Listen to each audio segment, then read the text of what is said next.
Welcome to our podcast, "'Tis But a Scratch, Fact and Fiction About the Middle Ages." I'm your host, Professor Richard Abels, and today Ellen and I will be talking about Inquisitions, Jews, and the formation of a persecuting society.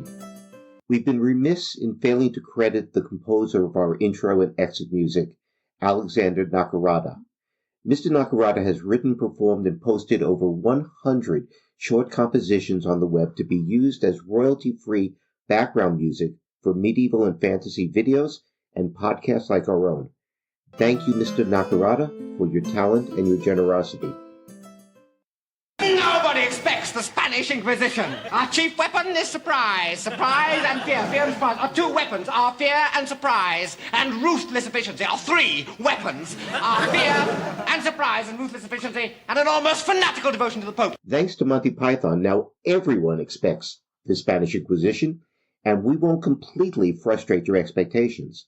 But the focus of today's episode is on medieval inquisitions of heretical depravity. Note that Richard said medieval inquisitions, not the medieval Inquisition. In the Middle Ages, there was no single permanent institution known as the Inquisition. The Spanish Inquisition, on the other hand, was established in 1478, and the Portuguese Inquisition in 1536 to deal with crypto-Jews. It was not until 1542 that the papacy itself, faced with growing Protestant heresies, united an informal system of regional tribunals into the, quote, Supreme Sacred Congregation of the Roman and Universal Inquisition, close quote, or as it was better known, the Holy Office. Say Inquisition, and unless the person you are talking to is a Warhammer 40,000 gamer, the mind immediately supplies the missing word, Spanish. The mental image evoked is of monks in black robes torturing some poor schmo, usually a witch or a Jew, to get him or her to confess so that they can then burn them. This is a caricature, even of the Spanish Inquisition, and is even less accurate than that when we're talking about the medieval Inquisitions. Medieval Dominican inquisitors saw themselves as the good guys, protecting the spiritual welfare of Christendom against the efforts of the devil. To be fair, so did the heretics. As Richard has often told me, everyone is the hero of his own story. Even we are the heroes of our own story. Okay. No, at least of our own podcast. Yeah.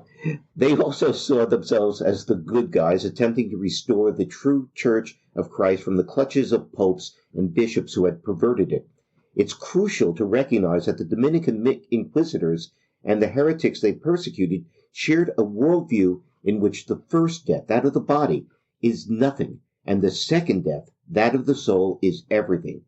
To both, this world is a battleground between the supernatural forces of good and evil.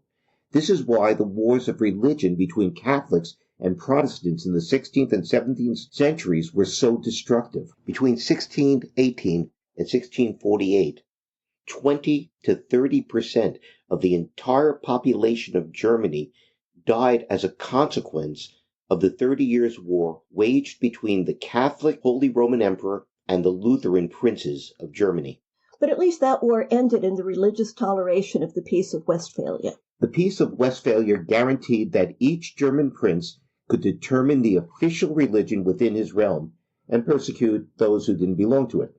The Peace of Augsburg of 1555, ending the Schmalkaldic War between the Emperor Charles V and the Lutheran princes of the Holy Roman Empire, established the principle of cuius regio, eius religio, whose realm his religion, for Catholic and Lutheran princes. Westphalia extended it to Calvinist princes. I know that this is represented as a victory for religious toleration. I see it more as a reluctant compromise because of the exhaustion of the warring powers. Toleration was limited to Catholics, Lutherans, and Calvinists. Anabaptists, Jews, Muslims, and others were tolerated at the pleasure of the ruler. Or persecuted. The point is that religious toleration was not seen as a moral virtue, and individual religious freedom was not conceived of as a right by either side. That idea is a product of Enlightenment, rationalism, secularism, and rejection of dogma. Or at least most of the time. Roger Williams of Rhode Island was a notable exception. He was a devout Calvinist who was banished from Massachusetts Bay Colony on pain of death in 1635 for espousing a doctrine of religious toleration of all faiths. The exception that proves the rule. Roger Williams doubted the true piety of the Puritan leaders of Massachusetts Bay Colony. They weren't strict enough for him. As true piety is a matter of individual faith and the covenant between the individual and God, governmental attempts to impose religious beliefs and practices are, at best, hypocritical. But Williams also had no doubt that the Calvinist faith is the true faith and that God's providence would reveal it. His example shows how misleading was the popular trope that the Puritans came to the New World to establish religious freedom. They came to establish a city on the hill of true belief and practice, a Geneva in the New World in which wrong religious practices would not be tolerated. Okay. In the Middle Ages, the victims of medieval inquisitions into heresy were as intolerant in their beliefs as were their Catholic persecutors. They just lacked the power to do anything about it. The Dominican inquisitor and former Cathar prefect Rainier Sacconi wrote in his Summa on the Cathar and Waldensian heretics that the Waldensians identified the Pope as the whore of Babylon of Revelation and the Church as the beast upon which the whore rides.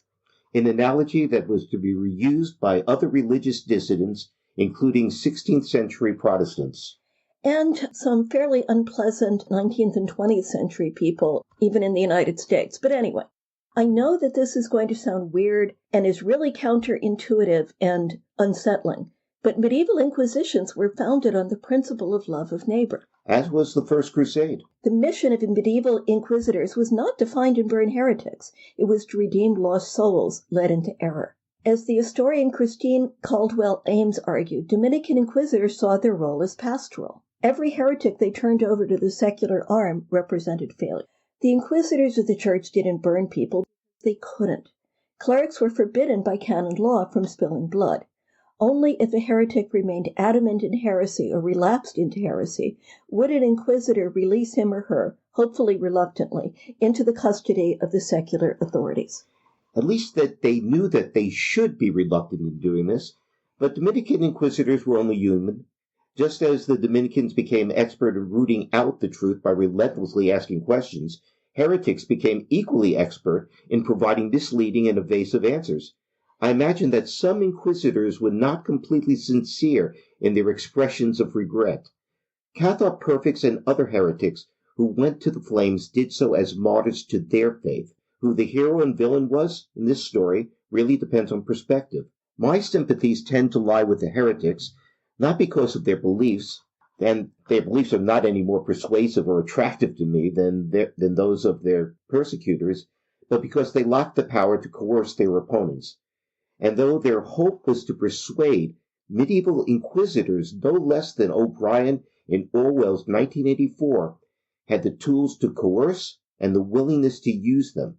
In a sense, Dominican inquisitors can be seen as agents of the papal monarchy's deep state. In other words, hard-working professionals dedicated to their jobs and the missions of their agencies or congregations. I hate the expression deep state, by the way. Not surprisingly, as we are both feds. Or were. But inquisitions were a tool in what historian R.I. Moore calls the formation of a persecuting society. You mentioned Moore in his thesis in our last episode. Could you explain his argument? I'll try. In his book, The Formation of a Persecuting Society, Power and Deviance in Western Europe, 950-1250, Moore proposed that the growing centralization, organization, structure, and power of the Roman Catholic Church and secular medieval government in the 12th and 13th centuries gave rise to what he calls a persecuting society. Moore did not deny that there had been persecution in the early Middle Ages, but argued that that persecution was sporadic, local, and ad hoc. What changed in the 12th and 13th centuries was that church and state created the institutions that had a specific purpose of seeking out, identifying, and suppressing enemies of God. This was facilitated by the emergence of a new class of religious and administrative intellectuals, whom Moore calls the literati. This new intelligentsia, steeped in the patristic fathers and both canon law and Roman law, defined doctrine on the basis of a sophisticated reading and understanding of Scripture, patristic writings, and canon law. The growth of central authority in the Church, what some historians call the medieval papal monarchy, led the papacy to make real the old age claim of its primacy over a universal apostolic church outside of which there could be no salvation. A byproduct of this movement to create a unified religious Roman Catholic identity was the identification of outgroups against which that identity was to be defined. According to Moore, the three groups so identified were the Jews, lepers, and heretics. The Church, with the aid of the state, persecuted all three. Now, Jews and heretics are natural outgroups for the formation of an Orthodox Catholic identity. Leprosy may seem to be the outlier. After all, it's a disease, not a belief system, and lepers don't choose to be lepers. But the reasoning is very medieval. The lepers, sores, lumps, and lost body parts were an outward manifestation of inner sinfulness. Lepers were lepers because they were sinful. Inquisitions were only concerned with heretics. In legal terms, an inquisition was a court of limited jurisdiction. Its jurisdiction was limited to Christians. Secular authority separated Jews and lepers from Christian society. The Church undertook to identify and suppress heresy. Jews were technically not the target of medieval inquisitions, although Mel Brooks has made an eloquent argument that they were. Let all those who wish to confess their evil ways and to accept and embrace the true church convert now or forever burn in hell. For now begins the Inquisition.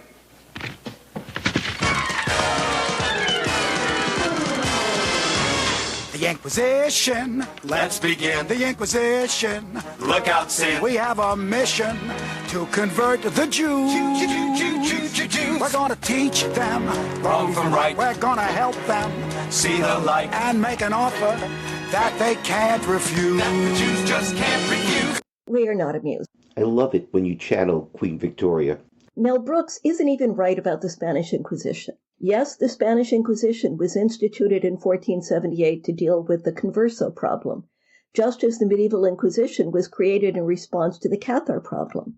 A series of bloody pogroms in 1391 had led to the forced conversion of perhaps as many as 200,000 Spanish Jews. Conversions were also facilitated by economic incentives.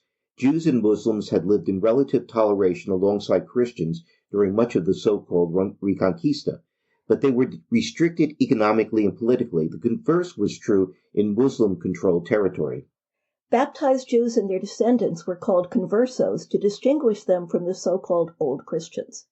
Many of the authentic conversos initially saw no contradiction between their faith as Christians and the cultural trappings of Judaism. They were true Christians, but they looked and sounded and acted too much like Jews. Yeah, much like many secular Jews we both know. Isabella, who was sincerely pious, was more disturbed by them than was Ferdinand, whose court in Aragon was filled with conversos. But there were also many false conversos, individuals of Jewish ancestry who accepted baptism at the point of a sword, but secretly remained Jewish. To Jews, they were the Anisim, the coerced. To Christian Spaniards, they were Marranos, swine. Their numbers swelled in 1492 when Ferdinand and Isabella ordered all Jews and Muslims in their United Kingdom to convert or be expelled.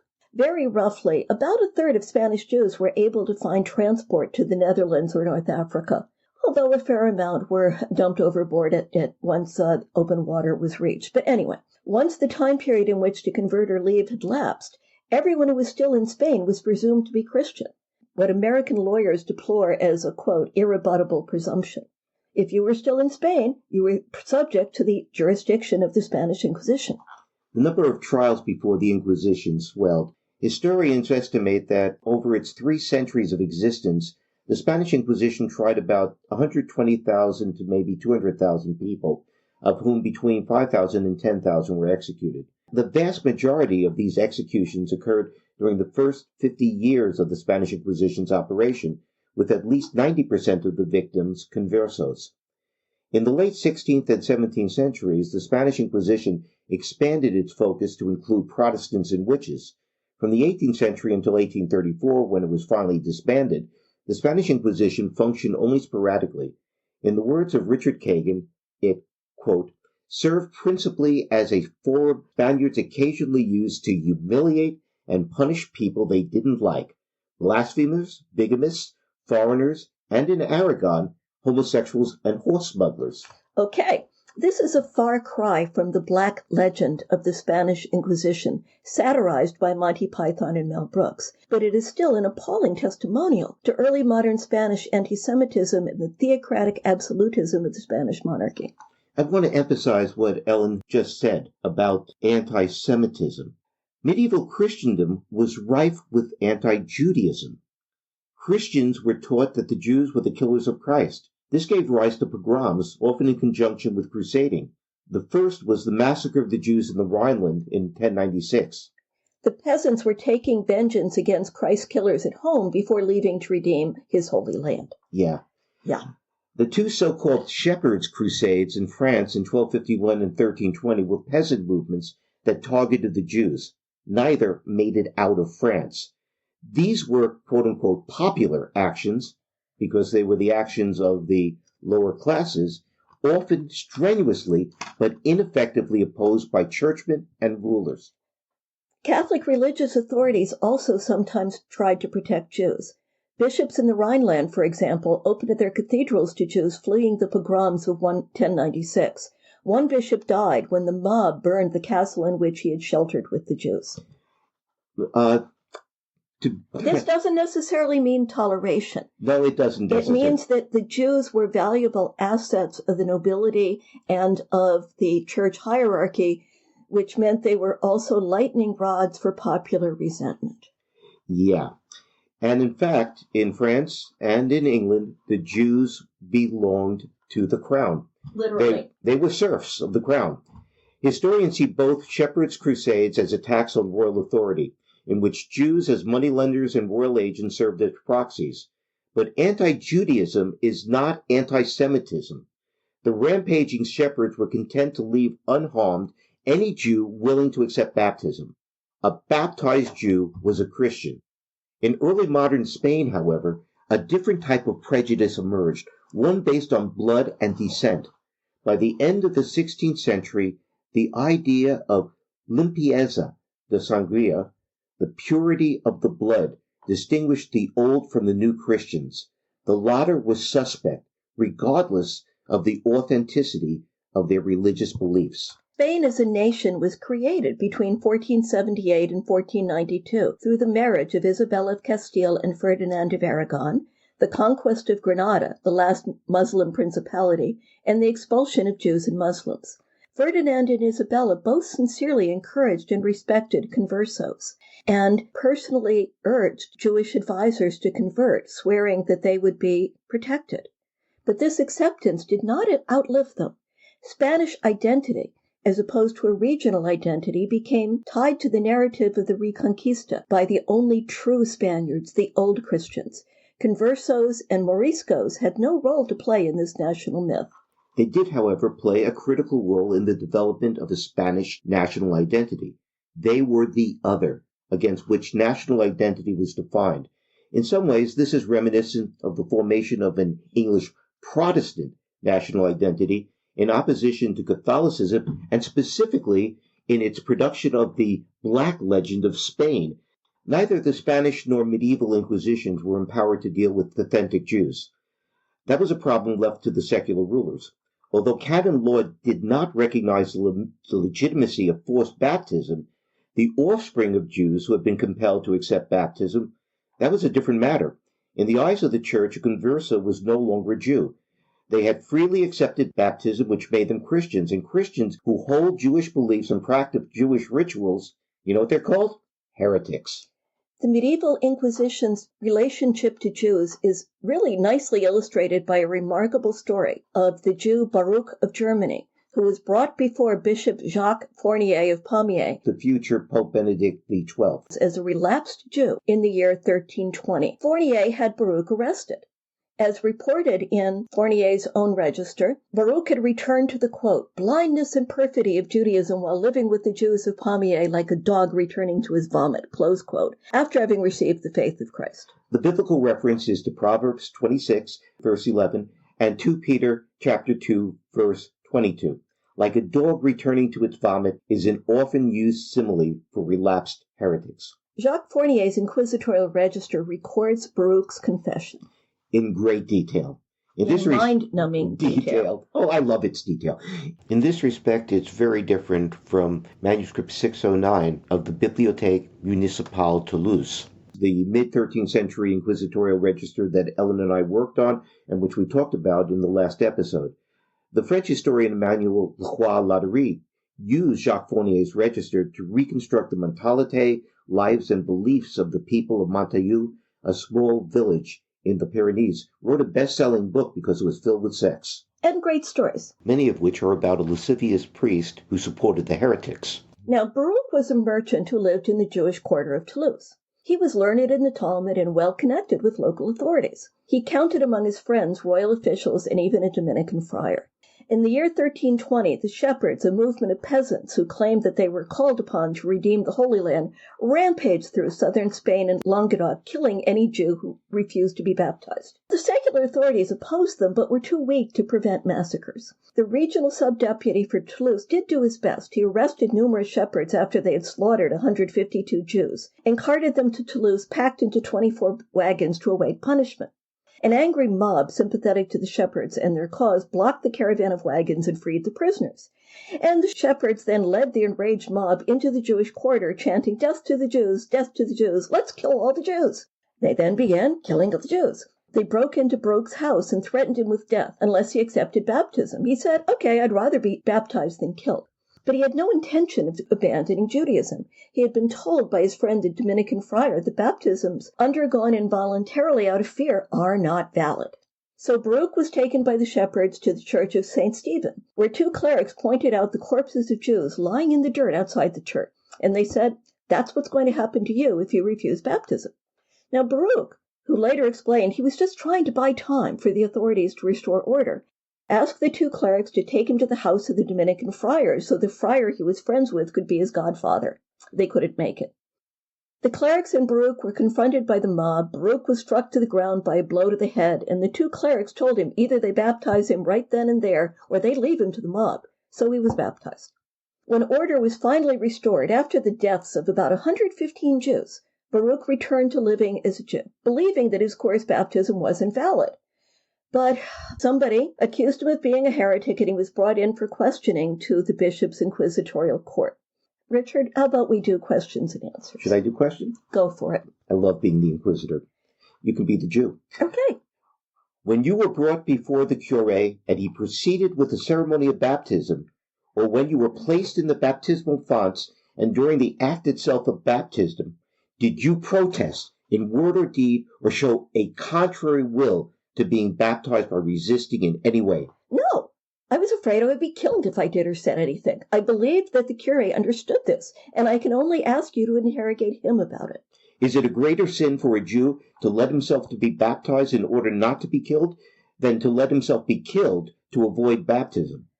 It was a greater sin for a Jew to let himself be baptized.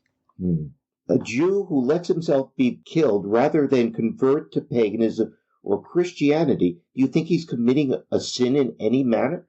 No, he does well. If that's what you believe, why did you prefer to allow yourself to be baptized? Well, I never thought the baptism was valid, and I didn't wish it to be. I only received it in hope that the time and day would soon pass. I mean, if I truly believed I'd received a valid baptism, I would have undergone a purification ritual required of Jews to return to the faith, and I didn't. Bishop Jacques Fournier's judgment was that Baruch had received baptism not by force or under any absolute constraint, and since the necessity that led him to accept baptism had led him not to the worse, but to the better, Baruch, who now got the name John, should believe and observe in the future the Christian faith. If he obstinately persisted in his Judaism, he would be tried as an impenitent heretic. Baruch pleaded ignorance of Christianity and told the bishop that if he could be persuaded that the Christian faith was consistent with the law and the prophets, he would accept Christianity, and if not, he would have to die as a Jew. The bishop's response was to entrust him to a former Jew, Master David, to be re-educated. After a month of argument and discussion over the Trinity and the purpose of the law, Baruch, now John, quote-unquote, willingly, close quote, accepted Christianity and swore to obey and defer to the order of the church, of my Lord Bishop and the Inquisitors, and never to flee, to pursue all heretics, especially relapsed Jews, and perform whatever penance was assigned to him. And you sort of wonder what happened to him after that. Baruch's story gives a flavor of how a suspected heretic was interrogated. It also makes the point that Baruch was subject to the Inquisition not because he was a Jew, but because he was suspected of being a Christian who relapsed into Judaism and thus a heretic. The story reminds me of the bad old days when no one would believe a rape victim unless she had been beaten to a pulp or unless there were 2 male witnesses, because otherwise she was assumed to have consented. The difference between a rape victim who is disbelieved and what Jacques Fournier was doing is that Jacques Fournier really, really believed that Baruch was spiritually better off as a Christian, that no harm had been done to him. The bishop may have been splitting hairs. You think? Yeah, I think. Okay, the bishop was splitting hairs in saying that Baruch hadn't been coerced. But I don't think he was being hypocritical. Like the Dominican inquisitors, Jacques Fournier saw himself as performing a pastoral role. The true punishment for heresy was eternal damnation. The inquisitor not only defended the church writ large, but was intent on redeeming a lost soul. And so the fact that there was a coerced baptism was just a lucky accident that brought him under the church's authority? The Inquisition's authority? Yeah. Okay, moving right along. It was fortuitous. Okay.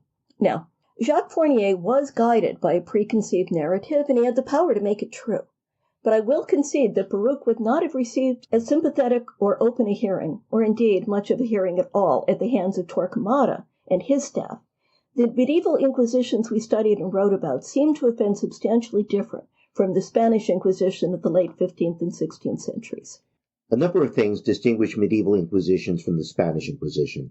The Spanish Inquisition was a national institution. The ultimate authority was the monarch. Isabella and Ferdinand appointed Torquemada as its Inquisitor General and approved the appointment of other inquisitors. There was no appeal allowed to the Pope. How did that happen? Why did the Pope allow it? Ferdinand blackmailed Pope Sixtus IV. He threatened to withhold Aragonese naval support for the Pope's planned crusade against the Turks unless the Pope granted him and Isabella complete control over the Castilian Inquisition. In 1482, Pope Sixtus condemned what he saw as the abuses of the Castilian Inquisition. Ferdinand responded by threatening to withdraw the Inquisition entirely from the Church unless the Pope acceded to his demand that the Inquisition's authority be extended over Aragon, Valencia, and Catalonia. Sixtus had to give in. For Ferdinand and Isabella, the Inquisition was both a mechanism for combating heresy and a tool to consolidate and centralize political power in an emerging nation-state. Well, what about torture? That's got to be the elephant in the room. Did medieval Inquisitions and the Spanish Inquisition have different views or practices on torture? They did.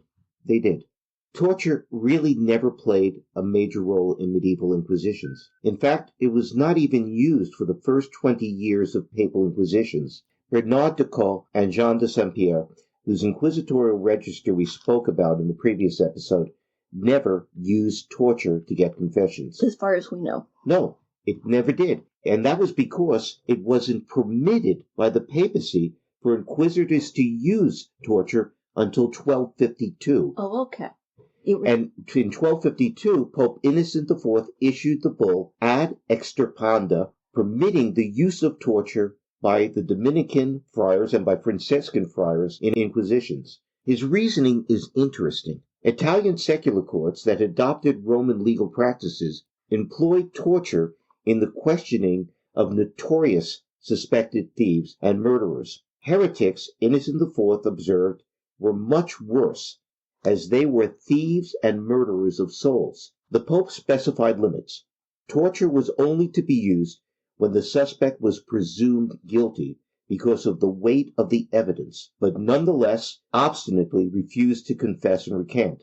The tortures employed could not cause mutilation, spilling of blood, or death. The fear that an inquisitor might accidentally violate canon law by causing a suspect to bleed led to Pope Alexander IV in 1256 issuing a bull that allowed one inquisitor to absolve another inquisitor of any canonical irregularities occurred in the course of the tribunal. That sounds like a loophole you could drive, if not a truck, a cart through. It probably was. Okay.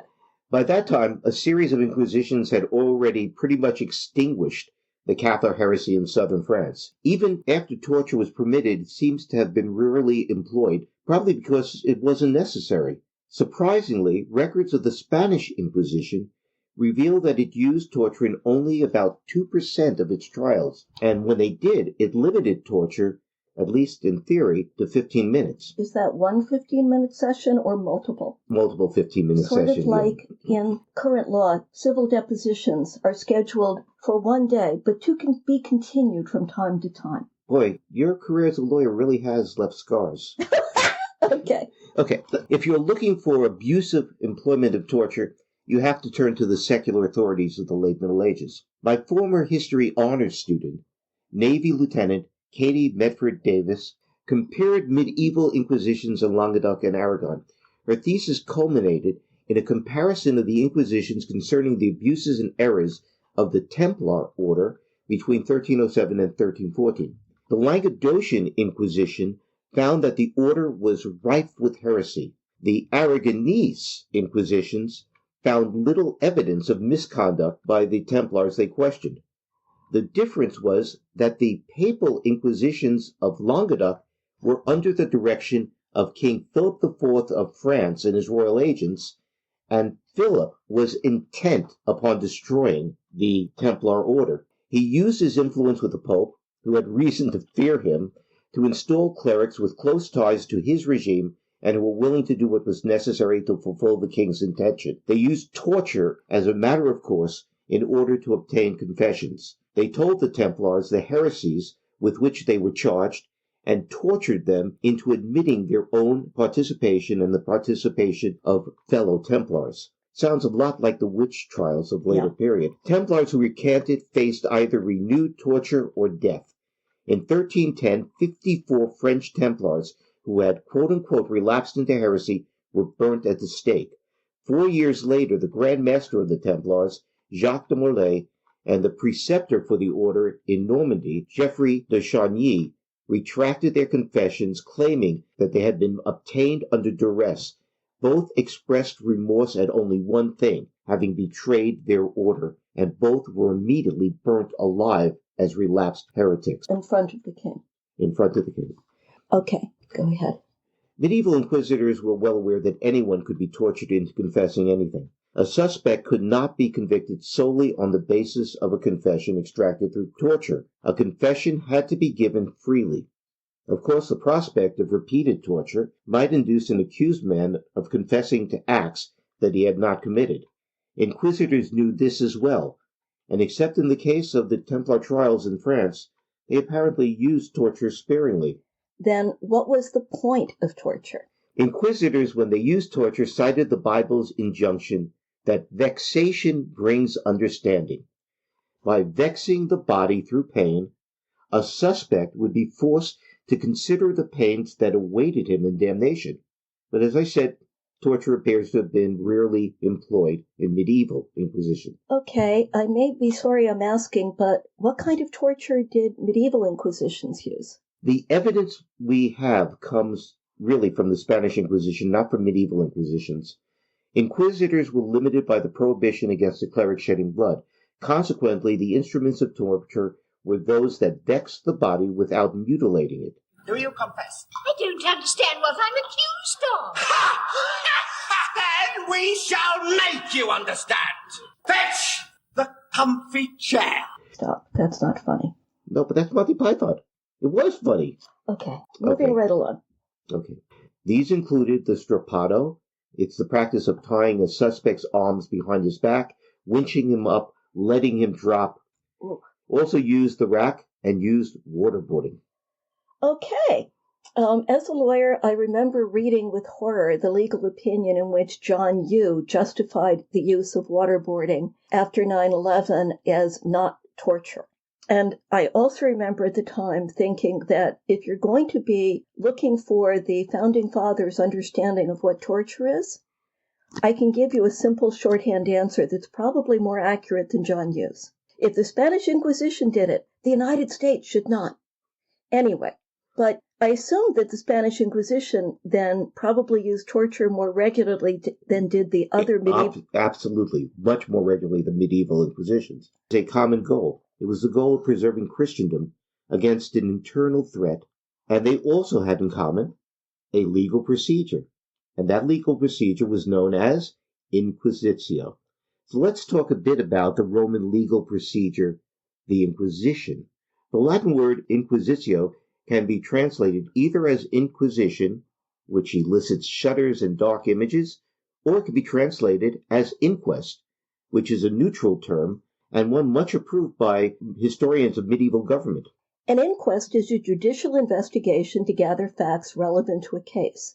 In current American and British law, and of course in murder mysteries, it is most associated with coroner's inquest to determine causes of death. Some states empower district judges to conduct courts of inquiry if they have probable cause to believe that a crime has been committed. The United States Navy uses two types of courts of inquiry.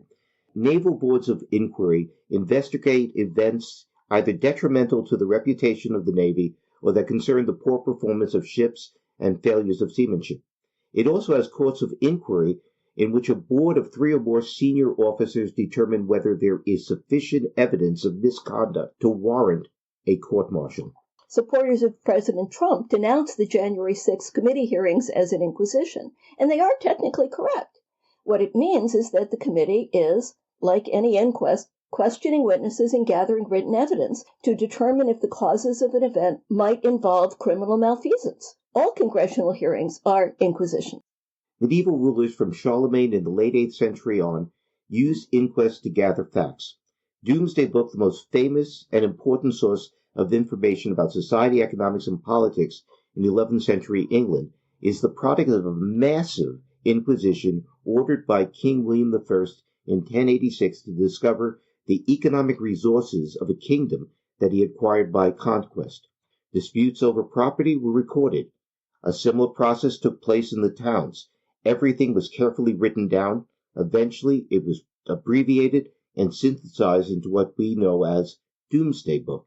Louis IX, St. Louis, used inquests to investigate misdeeds by royal officials both before and after his return from crusade. This is what Inquisition meant in the Middle Ages. Richard's point is that inquisitions were the primary method of official fact-finding in the Middle Ages. Inquisitions to heresy were only one type of inquest. It was modeled upon secular inquests into criminal activity. The use of the inquisitorial procedure, ironically, was the consequence of an attempt to find a rational method of determining guilt and innocence. This was intended to replace other, less rational methods. In the earlier Middle Ages, crimes were not crimes against the state, to the extent there was a state, but more what we would call torts. Accusations had to be brought by an individual against another who he claimed to have injured or wronged him. And the court was the arena in which this personal dispute was aired. Now, the most common proof was the oath. The accused was ordered to swear on holy relics that he was innocent. If the offense was serious, he'd be required to provide a specified number of oath helpers who would swear to his good character. If the accused was not of good character, or if the offense was very serious, he would have to undergo an ordeal of water or fire. The latter involved reaching into a boiling cauldron to retrieve a stone, walking a specified number of feet holding the stone, and then having the hand and forearm wrapped. In a week's time, it was unwrapped before witnesses who determined whether it was healing normally. If it was, he was innocent. The whole point of this thing is that there is no human judge. God is the judge. The same thing is true with trial by combat. But actually what's going on is that you have no secular authority that can enforce a judgment. If somebody presumed to say you're innocent and you're guilty, then what would happen is a rebellion or a blood feud. Let's blame it on God. It's safer for all concerned. And at a time when people were really, really devout, we can sort of hope that the belief that God was watching them had some effect on the result. I'm not cynical about that. I believe it does. To take an oath falsely is to put one's soul in jeopardy in a trial. So you're not just lying. The lie is not simply an offense to the court or the state, as perjury is in our legal system. The lie is a sin and an affront against God. Okay. The revival of Roman law in the 12th century, the growth of central authority, doubts about the fairness of such proofs, and the Church's own reluctance to put God to the test, combined to lead to a gradual erosion of confidence in appeals to divine judgment. An alternative was found in Roman law. Since judgments now were that of fallible men rather than the judgment of God, they require the accumulation of sufficient evidence to determine guilt or innocence. The instrument for gathering this evidence was the inquest, the Inquisition. The most decisive evidence was, unsurprisingly, a confession. In 1233, Pope Gregory IX created the first papal inquisition. Gregory had previously appointed a priest named Conrad of Marburg to root out heresy in Germany. Yeah, Conrad was a psycho. Yeah. He was well known for asceticism and piety. In fact, he has a sister who was later named a saint, Elizabeth of Hungary. But anyway, go ahead. He served as a priest for the crusading armies of the Albigensian Crusade against the Cathar heretics of southern France. He was also, and pun is intended, a loose cannon. Oh. I thought it was pretty good. Conrad accepted the truth of any accusation of heresy.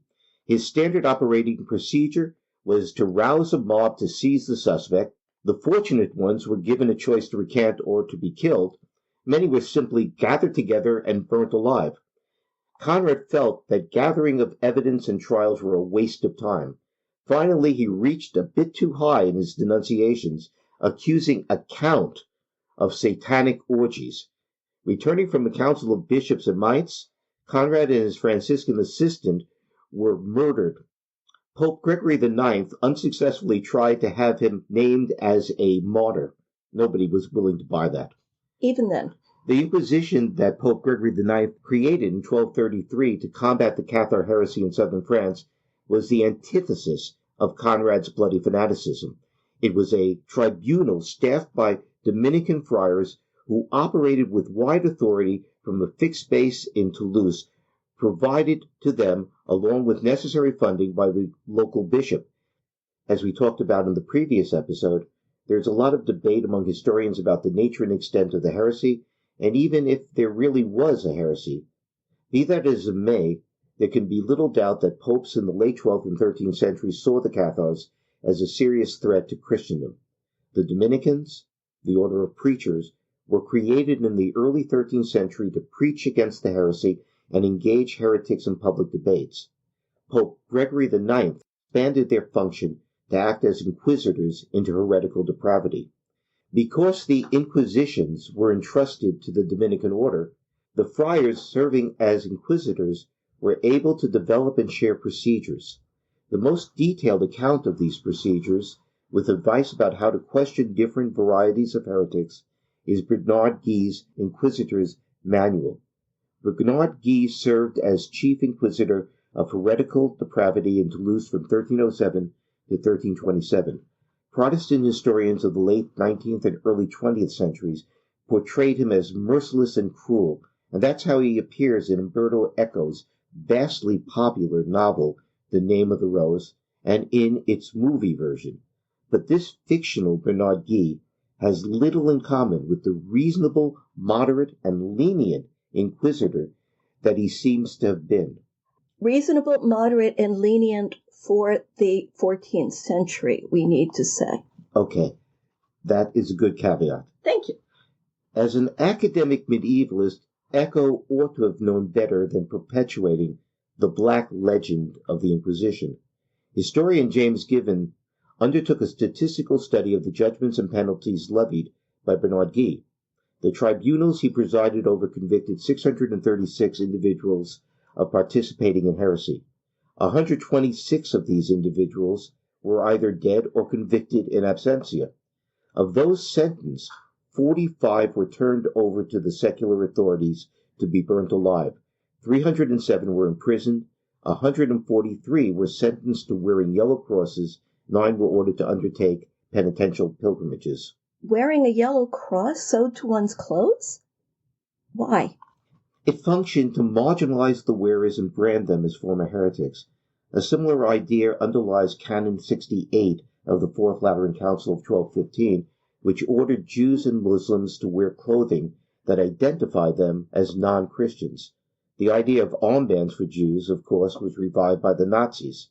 In practical terms, the wearer of a yellow cross was economically and socially disadvantaged. Neighbors were reluctant to engage in business with him or even socialize. His family shared his or her shame. The marital prospects of a daughter of a former heretic were very poor. Despite its popular reputation, medieval inquisitions rarely turned over heretics to be burnt by the secular authorities. Only about 9% of those whom Guy sentenced were condemned to death. Or only about 9% of those who were still alive at the time he sentenced them were condemned. No, actually, the 9% represents... Includes people who had died. Yes. And this figure is actually greater than the percentage of those turned over to the secular arm by the Dominican inquisitors Bernard de Caux and Jean de Saint-Pierre between 1243 and 1249 at the very height of the persecution of the Cathar heretics. Even 1 or 2 are a lot, but this isn't surprising to those of us who have engaged with the primary source materials. As we've said, the mission of the inquisitors was twofold. First, of course, and most critically, they were to root out and suppress what they saw as the spiritual cancer of heresy. But they were also trying to restore wayward Christians to the bosom of the church. And for the most part, they were sincere about both. I mean, turning someone over to the secular authorities as an impenitent heretic was a defeat for them, not a victory. Bishop Pierre Couchon's admonition to Joan of Arc in the not-so-bad medieval movie, The Messenger, is the only movie scene that I could find that actually expresses this. We are all men of faith, and we shall earnestly strive for the salvation of your body and your soul. We do this in the name of our Holy Mother Church, who never closes her arms to those who would return to her. But we cannot help you unless you submit to our learned judgment and authority. Take heed of this charitable admonition, for if you persist in refusing our help, we shall have no choice but to abandon you to the secular powers. And I think you know well enough the punishment that would await you. Now, Dominican inquisitorial procedure was standardized within 10 years of its inception in Languedoc and changed little thereafter. 2 inquisitors, accompanied by a notary and several trustworthy men to serve as witnesses, and perhaps some servants, would travel to a remote village or town. Alternatively, inquisitors could summon villagers to travel to them. In 1245, the inquisitors Bernard de Caux and Jean de Saint-Pierre set up shop in Toulouse and summoned village by village all males 14 and older, all females 12 and older, to travel to Toulouse to give their testimonies. In this way, they heard and recorded the testimonies of perhaps 10,000 individuals. This was a convenience, undoubtedly, for the inquisitors. It was a hardship for the poorer witnesses. With the help of the parish priest, the inquisitors would summon the villagers or townspeople to gather in the church or church square to hear a sermon against the sinfulness of heresy. For many villagers, this may have been the first time they had even heard the word heresy. During the sermon, the inquisitor would announce a period of grace, maybe a week, during which anyone could come in the back door and voluntarily confess that he or she had engaged in heresy or had supported heretics. Anyone who freely confessed, regardless of the severity of the offense, was promised leniency. But leniency was contingent upon a full and complete confession, not only of their own guilt, but of the involvement of neighbors in the heresy. At the end of the week, all the men 14 and older, all the females 12 and older were called in for private questioning. In the cases of the larger towns, depositions were taken by both the inquisitors and the notaries assisting them, and this was facilitated by standardized questions. The inquisitors would review those depositions, and if they had further questions, would recall the witnesses. Those who had been accused of heretical activities by 2 witnesses were summoned to appear before the inquisitors. The trial was held in private. The only ones present were the accused, 1 or 2 inquisitors, a notary to keep a record, and 2 members of the inquisitor's staff to attest to the accuracy of the written deposition. The identities of those who testified the accused were kept secret to protect them and their families against reprisals. Both inquisitors were well aware that villages and towns were often rife with personal and familial rivalries and conflicts. To ensure that witnesses would not use their testimony maliciously to harm an enemy, the accused was asked at the beginning of the trial to name all those who might bear him ill will. This was a check upon the credibility of what we would probably call informants as much as witnesses. But anyway, the inquisitor sat at a table covered with reams of paper. They told the accused that these contained depositions from current and past inquisitions, in which the accused was named as having participated in heresy. And then they started asking questions. The inquisitors were less concerned about beliefs than by what they did. They appeared to have understood the social pressures that might lead someone to socialize or do business with a neighbor involved in heresy. But what they wanted was confessions. Through their questioning, they said, "We know what you did." They wanted explanations. Those who refused to cooperate were imprisoned and told to reflect upon their souls. The only people they would see were the inquisitorial staff, who might remind them of the fate of those who refused to recant. And isolation proved pretty effective in breaking down resistance. The effectiveness of medieval inquisitions was based upon the power of record-keeping. Southern France underwent a series of inquisitions from 1234 on. Each one produced a register of depositions that was abstracted, copied, and available for subsequent inquisitions. Inquisitors checked witness testimonies against the testimony the same witnesses had given to previous inquisitors. In the early years of Inquisition, some towns tried conspiracies of silence. But even if most witnesses stonewalled the inquisitors, all it takes is one person to break down for the conspiracy of silence to fail. And having lied to the inquisitors was at least as serious as offense as whatever it is you had actually done in terms of believing in heresy.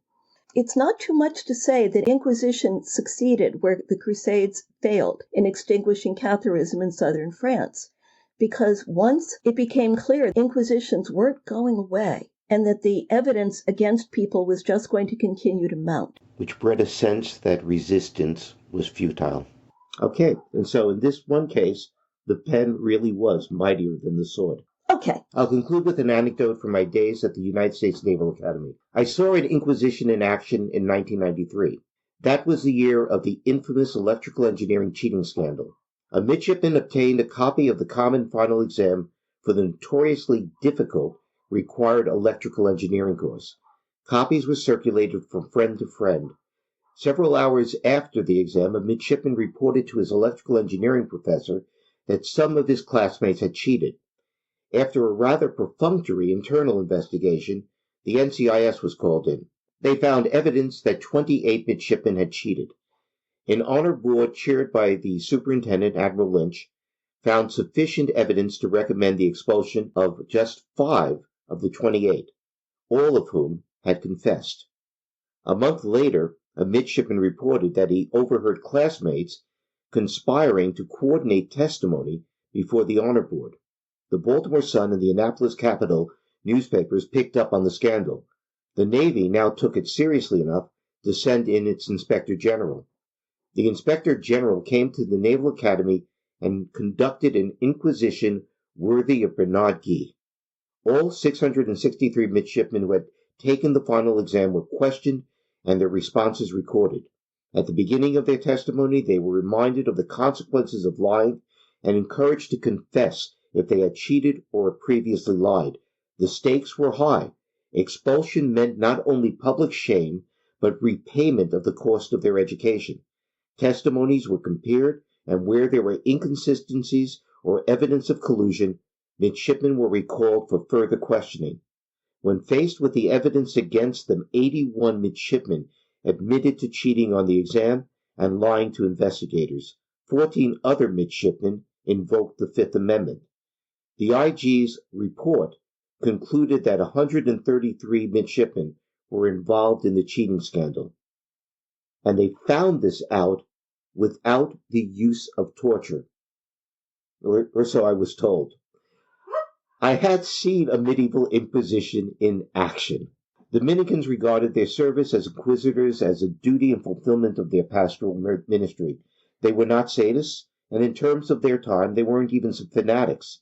They were protectors of the faith in service to the one universal church outside of which they believed there was no salvation. So medieval inquisitions, and even the Spanish Inquisition, were not what you might have thought.